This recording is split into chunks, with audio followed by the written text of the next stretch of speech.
Story 1. The thing that waited by the road. Logan's car sputtered once, twice, then choked to a dead stop, right in the middle of the loneliest stretch of road he'd ever seen. He turned the key again, but the only response was a dull mechanical click, like metal tapping uselessly on metal. The glowing dashboard went black. Outside, the fog thickened around the car like something with intent, silent, suffocating, almost alive. Of all nights, Logan muttered, rubbing his temples. The road was supposed to be a shortcut. He could have been home by now. But hours earlier, his GPS had lost signal, and he trusted a fading memory of a map instead. Now, here he was, stranded, alone, and deep in the kind of country that didn't know or care he existed. He pushed the door open, stepping into cold air, the kind that stung like needles against the skin. His shoes crunched against damp gravel. The fog muffled sound, swallowing everything but the slow rhythm of his breathing. There was no breeze, no animal calls, not even a distant car engine. Just stillness, as if the world held its breath, watching. He popped the hood, grabbed his cheap flashlight from the glove compartment, and aimed the trembling beam at the engine. The light flickered. He tapped it. It steadied, barely. Just great, he whispered. He had no idea what he was doing. After a minute of staring at coiled wires and metal parts that meant nothing to him, he shut the hood in frustration. He was about to try the ignition again just to feel like he was doing something when he heard it. Tap, tap, tap. Soft, careful, measured, coming from the car. Logan's breath caught in his throat. His pulse thrummed in his ears. He slowly swung the flashlight toward the sound, toward the passenger side window. The glass was fogged up from the inside. That wasn't possible. He hadn't been in there long enough for that. The heater had been off since the engine died. His breath didn't cling to the air like that, not this fast. He stepped closer, staring. A single handprint was pressed against the inside of the glass. Big, too big. The fingers were long and spread wider than any normal human hand. He stumbled back, legs almost giving way. "Hello," he called out, voice cracking.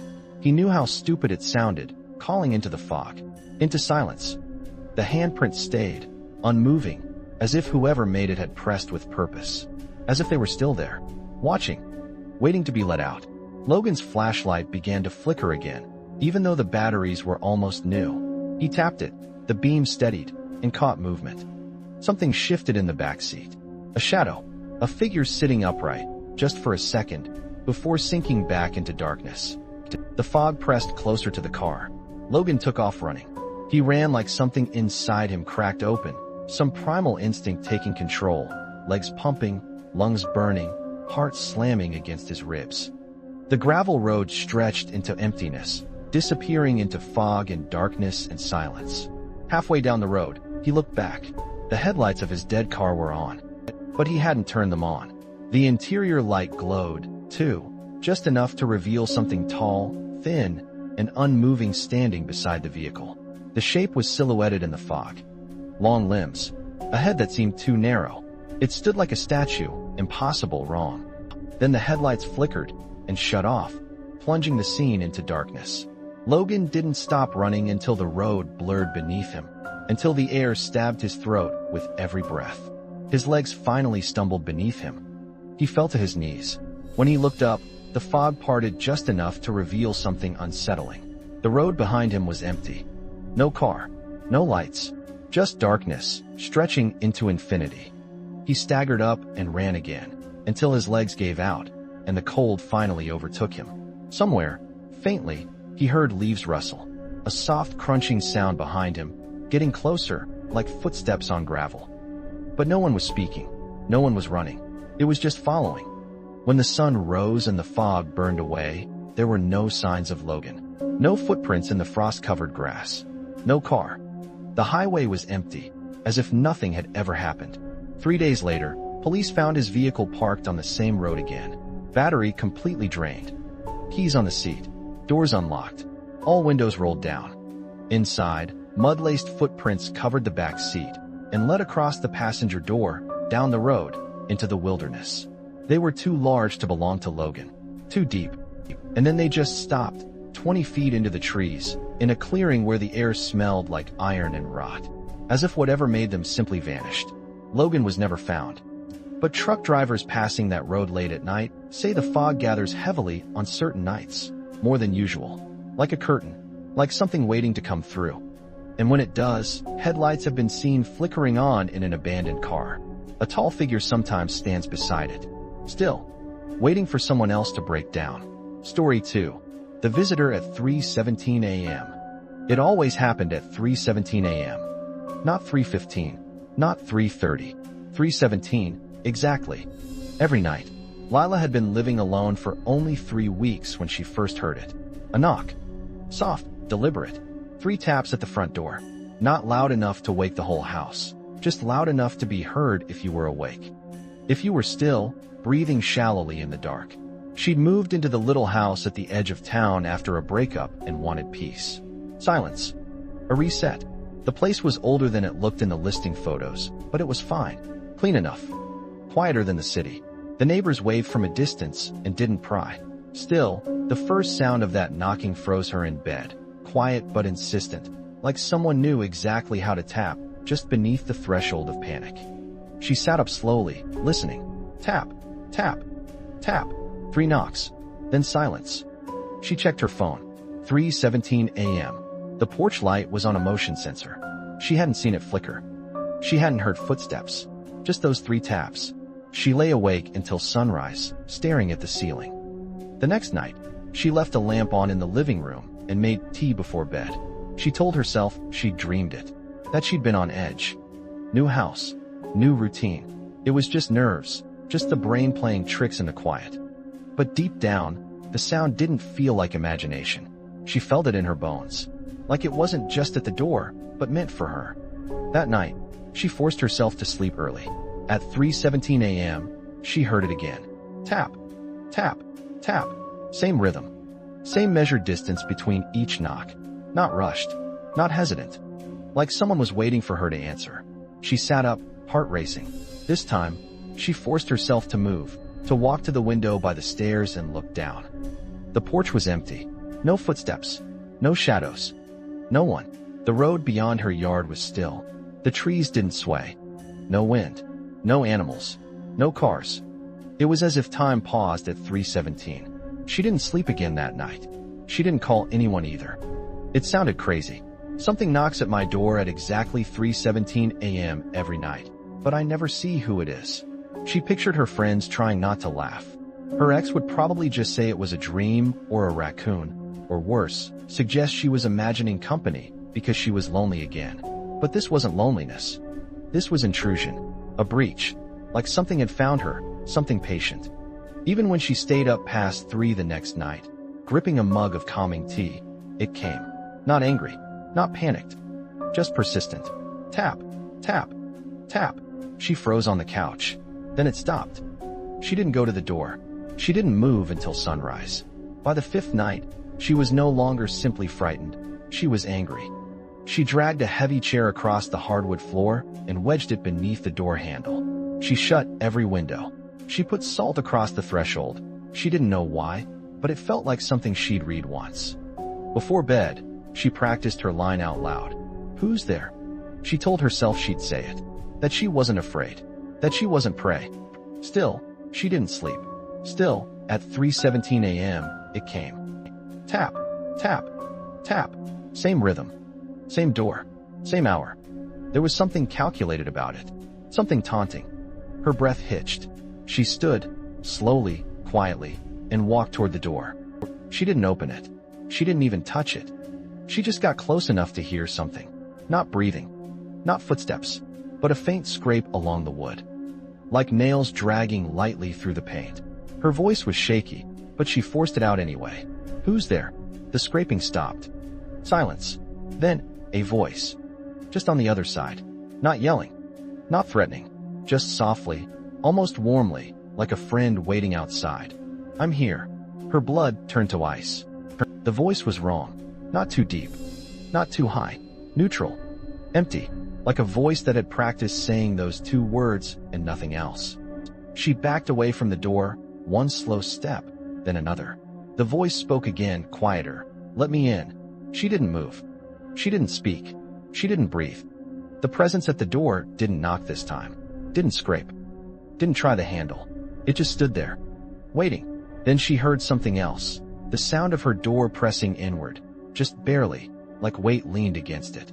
Testing the lock, testing her resolve. She fled upstairs and locked the bedroom door. But even as she sat trembling under the blankets, she heard something she hadn't before. Footsteps. Slow, heavy steps walking away down the porch steps. Then onto the gravel. Then into the yard. And then, nothing. The next day, she called the police. They came, looked at the porch, the gravel, the yard. No footprints. No damage. No evidence of a break-in or attempted entry. No cameras on the road to cross-reference. They gave her a flyer about home safety preparedness and left. That day, a neighbor dropped by. Mrs. Aldridge, who lived 2 houses down in a little brick cottage, the one with the rose garden and the stained fence. She'd lived there for nearly 40 years. Lila told her everything. The knocking, the voice, the time, 3:17 a.m., the fact that it hadn't missed a single night. Mrs. Aldridge didn't interrupt. She didn't smile politely or suggest raccoons. She just listened. Then she asked softly, "Do you know who lived in this house before you?" Lila shook her head. Mrs. Aldridge nodded, arms folded tightly over her chest. "They never told you, did they? The owners don't include it in the listing anymore." She sighed. That house had a break-in. About 6 years ago, middle of the night. Young woman was living alone. Someone came to her door every night at 3:17. She told people, but no one believed her. Lila's heart stopped. What happened to her? They found the door open one morning. Blood inside. No woman. Never found. They never found the man either. Mrs. Aldridge swallowed. But they did find something written on the wall in her own blood. She paused. It said, "I'm here." Lila nearly dropped her mug. "He never knocked again after that," the old woman whispered. That night, Lila couldn't sleep, even though she'd left every light on. She stayed on the couch, phone in hand, already open to her emergency contacts. She waited for 3:17. She didn't have to wait long. 3:17 a.m. Tap, tap, tap. Her heart pounded. She didn't go to the door, but the knocking didn't stop. 3 taps. Pause. 3 taps again. Then, this time, Lila. Her name. Spoken clearly, calmly, like someone standing just inches away, mouth against the door. "You know me." She covered her ears. She shook her head. She couldn't stop shaking. "I'm here," it repeated. But then, the doorknob turned. One slow, deliberate twist. She screamed and grabbed the knife she'd left beside her on the couch. The chair under the door handle groaned, sliding against the floor as weight pressed from the other side. The whole house seemed to bow and creak under the pressure of that presence. And then, silence. For a full minute. Then footsteps again. Slow. Down the stairs. Off the porch. Into the yard. Into the dark. And then gone. The next morning, Lila packed her things. She didn't call her landlord. She didn't leave a note. She didn't even finish her coffee. She just grabbed her bags, locked the door behind her even though it felt pointless, and drove. She didn't stop. She didn't look back. 3 months later, the landlord called to ask if she'd be returning. She didn't answer. 6 months later, the house was rented again. And every so often, someone passing that quiet stretch of road late at night says they see a figure standing still on the porch. Tall, patient. And if you walk by around 3:17 a.m., you might hear it. Tap, tap, tap. Story 3. The man in the closet who wasn't there. Until he was. It started with the closet door. Just a crack, barely wide enough for a sliver of darkness to peek through. Sam had always hated sleeping with closets open. Something about the dark space, the invisible corners, the silence behind a wooden door, the idea that anything could be standing there, already inside the room, already watching, waiting, and you wouldn't know unless you stared right into it. He used to shove piles of clothes against his closet back when he was a kid, just so nothing could come out. His dad said it was childish. "You're too old to be scared," he'd laugh, ruffling Sam's hair as if bravery were something that came with age instead of instinct. Sam tried to grow out of it. Tried. Failed. 20 years later, now living alone in his one-bedroom apartment, that fear rushed back in a way he hadn't felt in years. It started with the sound, a soft, slow creak in the night. Subtle. Almost undetectable. A hum of movement where there shouldn't have been any. The kind of thing that would disappear the second you turned your head or flipped the light on. At first, Sam thought it was the building settling, or the heater, or something in the pipes.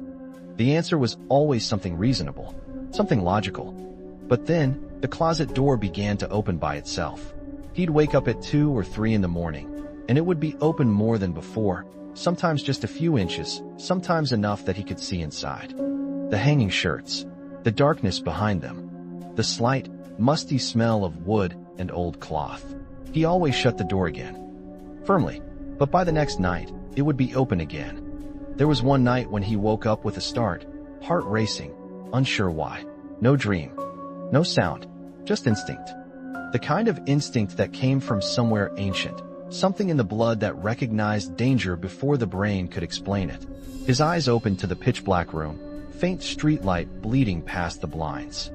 He rolled over, and there, across the room, the closet door was open. Wide open. It wasn't just a crack now, it was gaping, half the frame exposed, blackness yawning like a mouth. And Sam was sure, absolutely sure, that when he went to bed that night, it had been closed. His entire body felt like it was made of stone. For a long moment, he didn't move, didn't blink, just stared at that closet, trying to see something, trying to justify what was in front of him. But there was nothing, just darkness. He told himself to go back to sleep, to ignore it, to stop making things up. But the fear didn't go away. It got worse. The next day, Sam bought a doorstop. One of those cheap rubber wedges from a hardware store, the kind meant to stop doors from swinging shut. He didn't use it to keep the closet closed. He used it to keep it open, fully open, on purpose, so that nothing could hide behind it. So he could see everything inside. No shadows, no trick of the dark. He shoved the wedge under the edge of the door, the rubber squeaking against the floor. There, he thought. Now it can't move. That night, he left a lamp on in the corner. Just a soft one. Warm yellow glow splashed across the floor, touching the edge of the closet. He fell asleep staring at it, watching the unmoving door. When he woke up, the lamp was off. The room was dark, and the closet was half shut. The wedge was gone. That was the night Sam stopped trying to make sense of it. That was the night he knew something was in the room with him, something that didn't want to be seen. He started sleeping on the couch after that. He left the bedroom door open, just in case. He laid there every night under a thin blanket, listening. He thought distance would help. Thought the open space of the living room would feel less claustrophobic. But the problem wasn't the room. It was the sound. No matter where he slept, the sounds followed. Soft footsteps on the carpet. A slow creak of the floorboards. The faintest noise of something shifting its weight, just out of sight. Every night, like clockwork, at around 2 or 3 a.m., Sam's eyes would snap open, and he'd know he wasn't alone.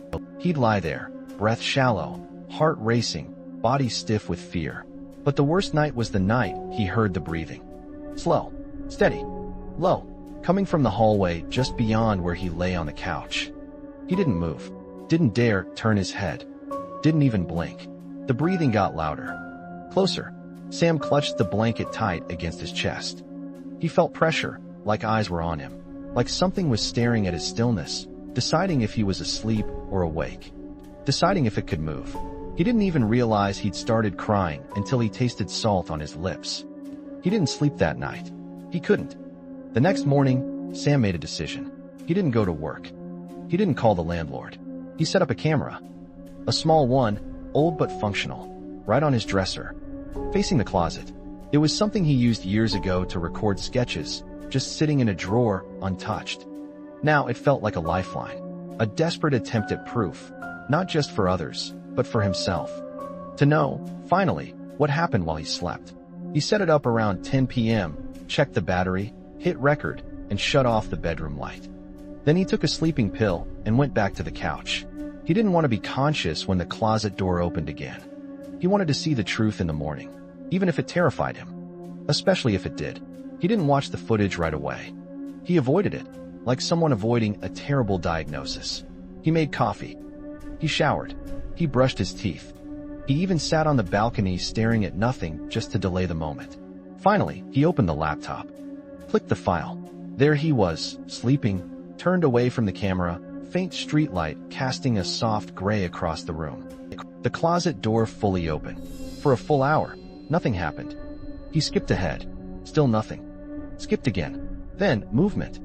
At 2:46 a.m., the closet door began to close. Slowly.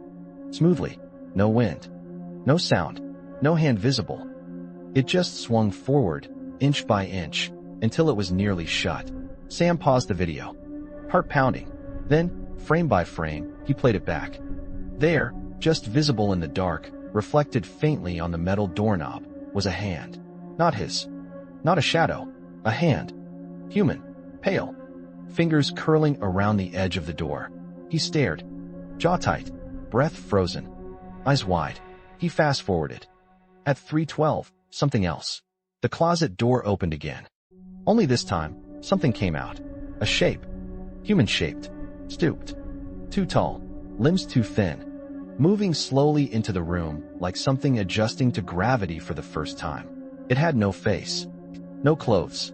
Just a long, dark silhouette that moved with deliberate, unnatural control. It stood over the bed. Still. Watching. Then, the camera glitched. Crashed. Static. Footage cut out.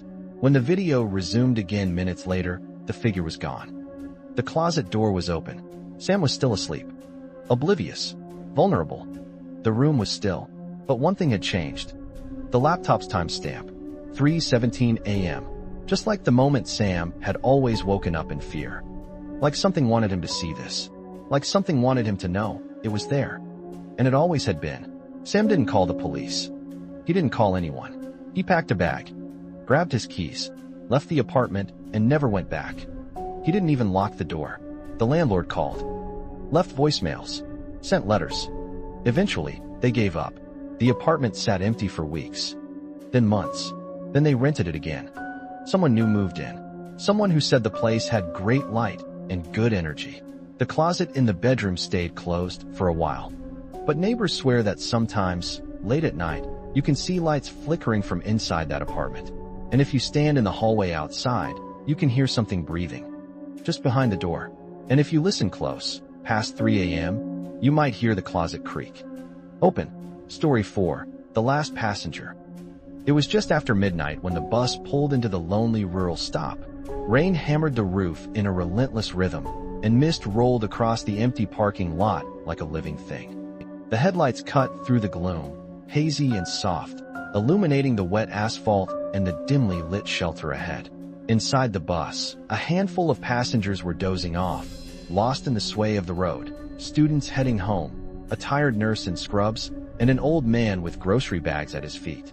Driver Sam Weaver had been behind the wheel for 8 hours straight, and the hum of the engine felt like a lullaby. Just one more stop before the depot. He sighed, wiping the fog from the windshield, and pulled the bus into park. Then he saw her. A lone woman stood in the shelter, motionless. She didn't seem to be waiting, more like hovering. Her dress was old-fashioned, like something from the 1950s. Pale gray, cinched at the waist. She held a small suitcase in one hand. Her posture stiff, almost regal. Sam leaned out the window and called, "Last route of the night, miss." No response. He opened the door anyway. Metal steps folded down. The woman turned her head slowly, too slowly. Her eyes were dark and vacant, like she hadn't slept in years. For a moment, Sam thought she wouldn't board, but then, silently, she stepped inside. Her shoes made no sound on the floor. "Where you headed?" he asked, expecting her to ignore him again. She whispered, barely audible, "End of the line." Sam frowned. "You sure?" "That's the depot. No transfers after that." She didn't blink. Only looked straight ahead. End of the line. It sent a chill down his spine, but he tapped the fare machine anyway. She walked past him, suitcase in hand, and took a seat in the very back. No one on the bus turned around. No one seemed to notice she was there at all. Sam checked his mirror. Her face was half lit by the flickering bulbs overhead, but there was something strange. Her reflection in the glass wasn't quite aligned with her body. He started the engine. Minutes passed. The rain turned into an icy drizzle. Highway lights disappeared behind storm clouds. Sam felt it before he heard it, a shift in the air. Conducting this route for 17 years, he was used to the quiet of night drives. But suddenly, the silence was too deep, too total. The passengers weren't breathing. No snoring, no movement. Just stillness. He glanced at the mirror. Every single passenger was looking straight ahead, except her. The woman in gray was staring directly back at him, unblinking, her lips slightly parted. Sam jerked back, heart pounding. The road swerved slightly, tires kicking up water. He hit the brakes, glancing at the speedometer. He'd gone 3 miles past the last turn, without noticing. "Okay, folks, slight detour here," he tried to say, forcing calm. But the words felt hollow. No one reacted. He took a deep breath and continued driving. Rain lashed the windows again. The hum of the engine felt unnatural now, like it was coming from somewhere outside him, somewhere removed. A soft sound came from the back of the bus. He checked the mirror again. The woman was standing, in the aisle, one hand clasping the overhead rail, the other still gripping her weathered suitcase. She didn't move with the bus, didn't sway when it turned. Just stood fixed in place. "Miss, you need to sit down," Sam called out. No answer. His fingers trembled against the steering wheel. He adjusted the mirror. The rest of the passengers, still frozen, eyes vacant. That's when the lights went out. Total blackness swept through the bus like a wave, swallowing everything in silence. Sam slammed the brakes. The bus screeched to a stop. He reached for his flashlight, clicked it on. The beam illuminated an empty aisle. She was gone. He swung the light around. Passengers still seated. Not reacting. Eyes staring forward, like mannequins. Sam stood, flashlight trembling in his hand. Hey, anybody awake?" No response. He stepped down the aisle, slowly. That's when he heard it, coming from beneath the seats. A soft tapping, like fingernails on metal. Tap, tap, tap. He lowered the light. The suitcase. It had been left behind, sitting alone in the aisle. He crouched and reached for the handle. It moved.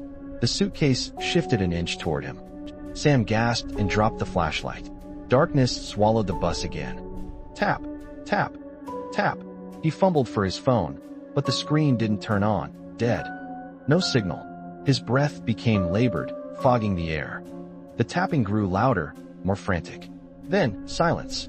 A voice whispered from behind him. "End of the line." Sam screamed and spun around.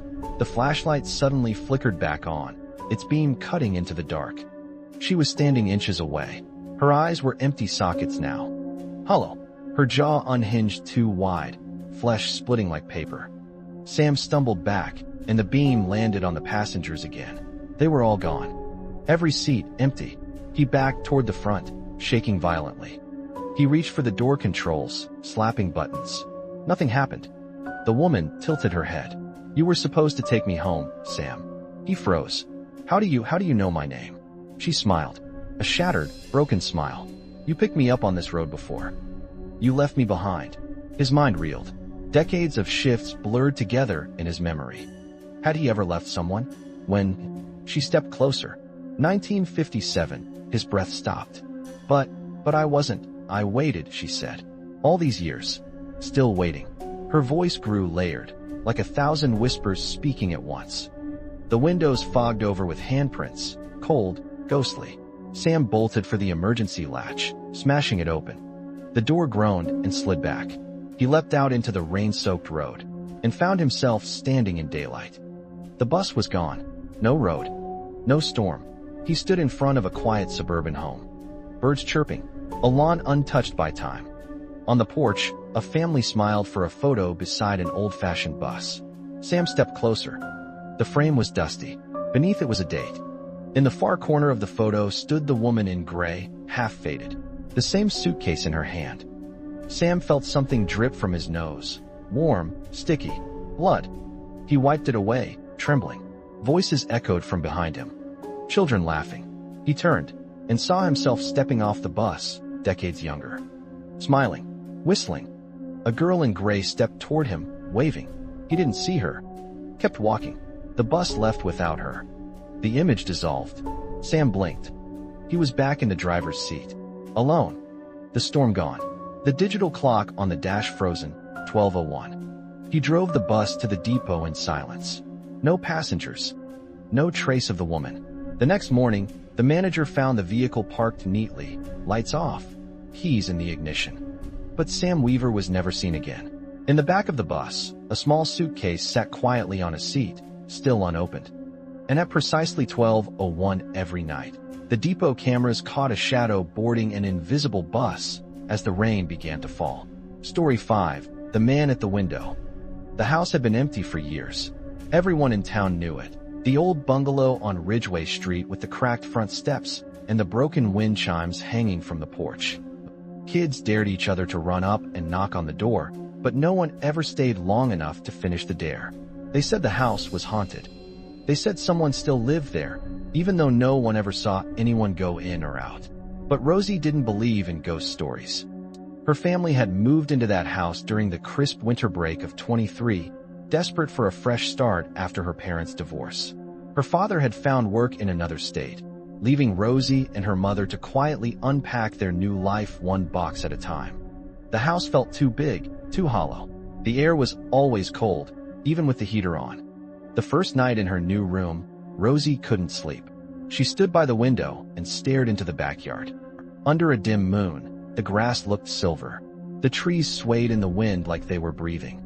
And in the far corner, near the overgrown fence, stood a man. Rosie blinked. He was tall, wearing old clothes, something that looked like a threadbare suit, and he stood facing the house, unmoving. Rosie wiped her eyes, then looked again.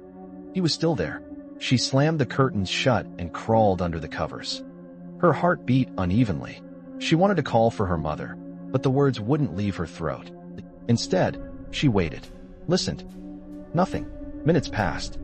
Hours. Eventually, sleep took her. In the morning, she checked again. The yard was empty. Rosie told herself it had been a shadow, just nerves and moving stress. That evening, her mother made grilled cheese sandwiches, humming to herself as she unpacked plates. "New beginnings, kiddo," she said. "Even this creepy old house is a step forward." Rosie smiled weakly and didn't mention the man. That night, after dinner, she brushed her teeth, got ready for bed, and checked the backyard again. Only this time, the man wasn't outside. He was at her window. Rosie fell backward onto her bed with a gasp. Her mouth opened in a silent scream. She scrambled up, fumbling with the curtains, slamming them shut. She ran to the hallway. "Mom!" Her mother appeared, worried. "What's wrong?" There's a man outside." Her mother frowned. "Are you serious?" Rosie nodded, trembling. They went outside together, flashlights in hand, sweeping the beams across the backyard. Nothing. No man. No footprints. No broken fence boards. "Probably just your imagination," her mother said gently, but there was an edge to her voice that made Rosie wonder if even she believed that. Rosie barely slept that night. The next day, after school, she came home to find her mother on the phone. I know, she was saying. "It's just a few noises, the pipes maybe." "Look, the house is old." Rosie stared at her. Her mother noticed and hung up. "I heard something last night too," she admitted. "Like someone walking upstairs. Maybe it's just settling. Maybe we'll get a plumber." Rosie didn't argue. Later that night, Rosie lay awake on her side, facing the wall, flashlight in hand. The house was quiet, too quiet. She could hear the ticking of the hallway clock and the soft hum of the heater. But then, slowly, a new sound crept in. A creaking floorboard. Not loud. Barely there. Rosie froze. Another creak. Closer. She swallowed hard. Her throat felt like sandpaper. Then came the softest tapping at the window. Tap. Tap. Tap. Rosie pulled her blanket over her head, flashlight trembling in her hand. The tapping got faster. More insistent. Like fingertips scraping the glass. Then a voice. Soft. Barely audible. "Rosie." She stopped breathing. "Rosie, let me in." Her flashlight flickered. The voice was right next to her ear now, though no one was in the room. "I've been waiting." Her heart felt like it would burst. She had to do something. Move. Screaming might not help, but moving would. Somehow. She threw off the blanket and pointed the flashlight at the window, and screamed. A man stood there, staring in, his eyes sunken and black. His face was blank, not angry, not sad. Just empty. Like a photograph of a person who wasn't really alive anymore. He placed his hand against the glass. From the other side, the window pushed inward. The lock was undone. "How?" Rosie gasped. She scrambled backwards off the bed, crashing into her desk chair. She reached the door and ran into the hall. "Mom! Mom!" Her mother flung open her bedroom door. "What?" Rosie pointed behind her, sobbing. "He's at the window." Her mother rushed into Rosie's room and flicked on the light. The curtains fluttered from a breeze. The window was open an inch, but no one was there. "Rosie," her mom began, but Rosie shook her head violently. "I'm not lying." Her mother pursed her lips and closed the window completely. "We'll look into getting an alarm system," she said. "Okay." Rosie nodded. But she could tell her mother was scared too now. The next day, her mother took the morning off work to have a locksmith change every lock. New latches, new bolts. They even sealed the old basement windows. Rosie felt better. A little. But that night, when she finally drifted off, she woke to a soft sound. A whisper. Not outside. Inside. "Rosie." She shot up. Her bedroom door was open. Light from the hallway spilled in, and a shadow passed in front of it. Someone walked by. Rosie held her breath. Footsteps creaked down the stairs. She crept from her bed, opened her door slowly, and peered into the dark hallway. No one there. She patted down the hallway and saw her mother's bedroom door was still closed. Lights off. Her flashlight trembled in her hand. She crept down the stairs. In the living room, something moved. A dark shape near the couch. "Mom," she whispered. The figure froze, then rose. Her mother, disheveled, shaking, stood up. "I heard something," she said, voice hoarse. They turned on all the lights, checked each room. Nothing. But when they reached the kitchen, they saw the back door. Unlocked, and written in fog on the glass beside it were the words, "Let me in, Rosie." Rosie screamed. The next day, they left. Called the landlord, packed everything, and drove to a hotel. But Rosie couldn't shake the feeling of being watched. Even in the brightly lit hotel room, she woke hearing whispers. That night, her mother finally told her the truth.